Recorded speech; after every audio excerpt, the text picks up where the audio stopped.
Magandang tanghali, inumpisahan na ngayong araw ng Department of Public Works and Highways ang malawakang pag-aalis ng burak at putik at mga basura sa ilalim ng Manila Bay. Kaugnay ito ng isinasagawang rehabilitasyon. Mula sa Maynila, nasa telepono si Joan Nano para sa detalye ng balita. Go ahead, Joan. Flor, magandang tanghali sa iyo. Buong puwersang nagtulong-tulong ngayong araw ang mga tauhan ng Department of Public Works and Highways kaalinsabaya ng opisyal na paglulunsad ng malawakang desilting dito sa Manila Bay. Ang desilting ay ang proseso ng pagtatanggal sa mga naipong basura, burak at buhangin sa ilalim ng tubig.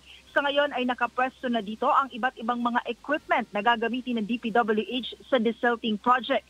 Gamit ang mga amphibious excavator, debris segregator at dump trucks, huhukayin ng mga basura at burak na naipon sa ilalim ng Manila Bay na natenga doon sa nakalipas na mga taon. Ang mga makukuhang basura, burak, lupa at buhangin ay patutuyuin at paghihiwa-hiwalayin naman gamit ang waste segregator. Ayon kay DPWH Secretary Mark Villar, nasa 50 sa kanilang mga tauhan ang araw-araw na magtatrabaho para sa desilting at dredging activity dito sa Manila Bay. Uunahing linisin ang 1.5 kilometer na bahagi ng Look mula sa Manila Yacht Club Breakwater hanggang dito sa may US Embassy. Hinati ito sa 5 sektor at kada bahagi ay tatagal ang paglilinis sa loob ng 3 buwan.